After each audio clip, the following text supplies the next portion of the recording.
Yan guys, nagluluto po ako ng aking lunch. Ayan, walang mantika, konti lang yung chicken meat guys. Yan. Hindi ko na na-start na nabidyohan. Yung laman ng manok po yan at yung garlic at saka red onion yung pinanggisa ko guys. So ngayon, magluluto po ako ng aking lunch na Hokkien mee na lalagyan ko guys ng itlog mamaya. Yan, pwede namin ilagay ang aking Hokkien mee. Yan. Yan guys. Di ba ako nagre-breakfast? Ito na lang ang brunch ko, lunch and breakfast. Yan guys.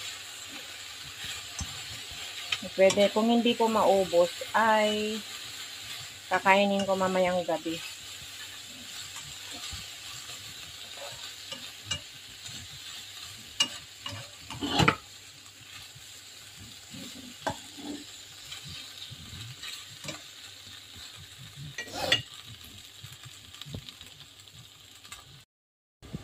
So, lalagyan ko ng tubig para maluto, para hindi lalambot rin yung meat. Tapos, mamaya lalagyan ko siya ng binati na itlog, guys. Parang ano yan, lumi baga. Pero, yan. Gusto ko kasi yung may sabaw ng konti. Lalagyan ko ng eggs mamaya at spring onion.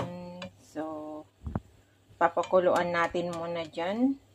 At mamaya lalagyan ko ng black pepper at konting patis. Pero hindi, titignan ko lang kung maalat yung noodles. Kung may taste na guys, ay hindi ko nalalagyan ng patis. Ganyan lang guys. Dinner at lunch ko na rin to guys. Marami-rami naman. Breakfast na rin, isahan na lang. Kasi iinit ko na lang mamayang gabi yung tira ko ma'am. Pag ano.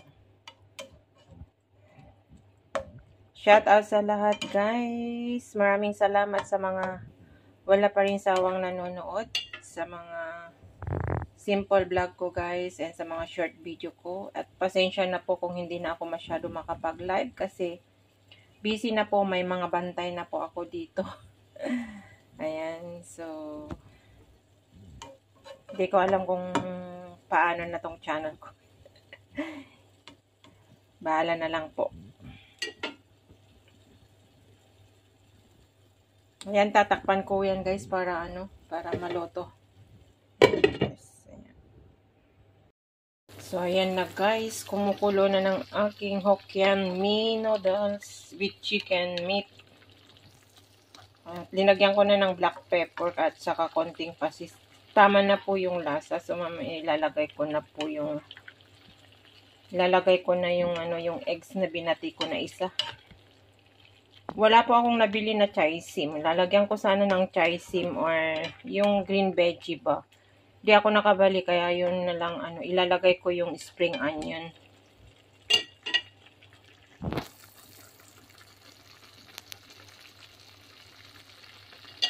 Okay. Hokkien mee noodles. Yan. Namiss ko kasi kumain nito. Bihira lang naman ako kumakain ito once in a full moon guys. Kaya lang na-miss ko kaya bumili ako.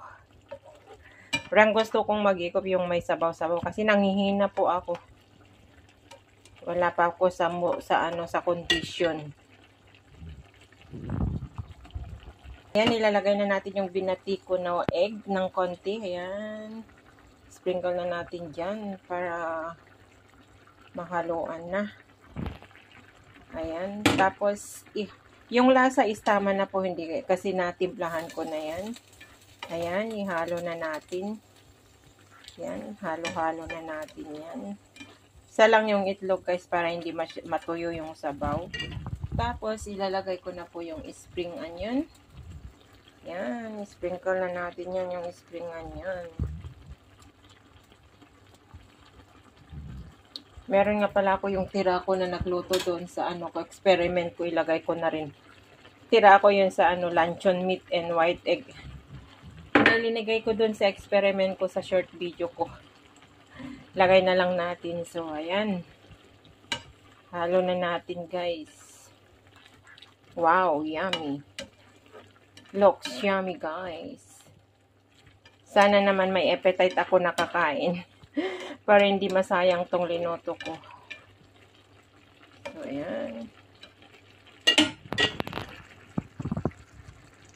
Yan guys, luto na yan. Maraming salamat again sa nakaabot sa aking dulo ng aking video. Ayan, looks yummy na guys. Sarap na. So, papatayin ko na yung ano niya guys para hindi matuyo yung apoy niya. Yan, patayin ko na. So, yan.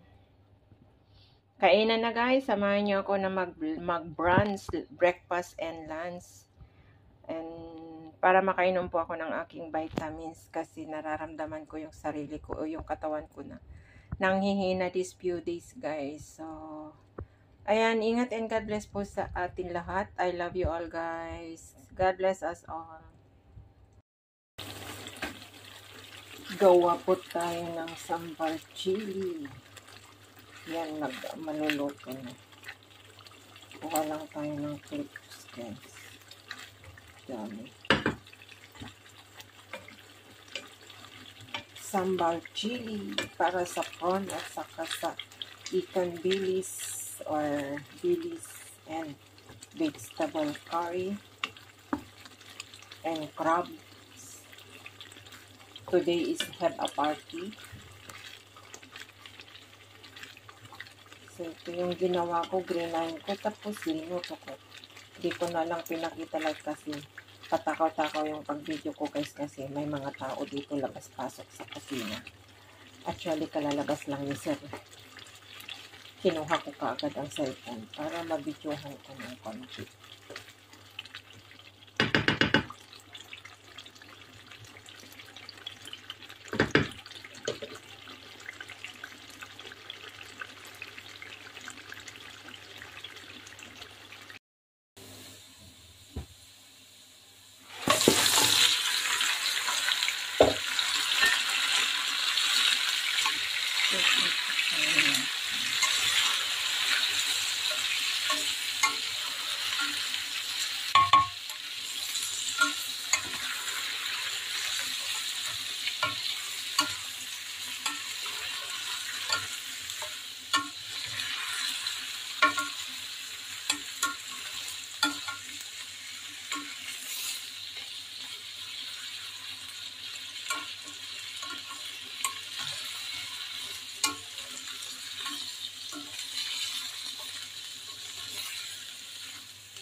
Mushroom.